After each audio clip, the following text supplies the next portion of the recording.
Hello! Welcome back to My Gorram Project. I'm sorry I've been away so long. To summarize, the reason that I've been off the radar is that I in fact have been in a placement with the Judith Wright Center and I've been doing a project called The Lab. Translated in layman terms, it basically means a bunch of theatre students did some experimental shit and then showed it to an audience for $10 a pop. So basically not everyone's cup of tea, but you know what? Theatre students have to experiment and theatre makers have to pay the rent. But I came back from that week with a lot of questions in my head. And it also inspired a certain hobby of mine that I've been slightly ignoring because of all the amount of work I've had to do, which is watching movies. So in the past 2 days I've seen Iron Man 3 on Warm Bodies. Cthulhu will be reviewing Iron Man 3 later on this week, and Warm Bodies is what I wanted to talk about today. More specifically, I am enthralled, engaged, and in complete wonder with what Warm Bodies did to the zombie genre. Now, rom-com zom, as it is fondly called, is not a new thing. A side note, if you haven't seen Shaun of the Dead before, you should totally go down to the link below and watch it. Go watch it. Just go watch it and then come back and tell me what you thought. But Shaun of the Dead aside, this is a very unique film in pretty much every aspect when it comes to the fact that this is effectively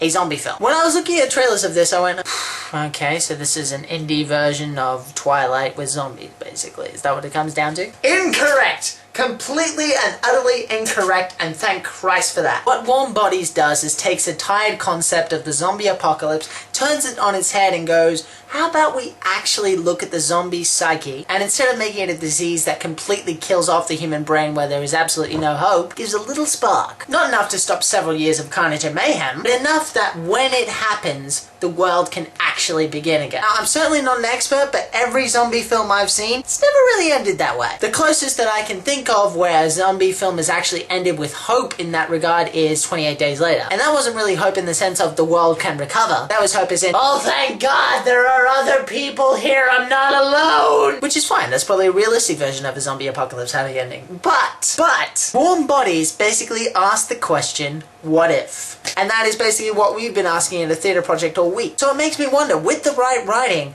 can we effectively flip the medium on all the things that we know to be true? Can we have a male effeminate superhero? Can we have an asexual vampire? Can we have a werewolf that in fact can control his form and is not a psychotic raging lunatic? Can we have a cancer story that is ultimately hopeful? Also, that last one was a trick question. You should go down to the link below and buy a copy of The Fault in Our Stars if you haven't already. Cthulhu looks forward to seeing you later. Fuck yeah! And I will see you guys next week. It's good to be back.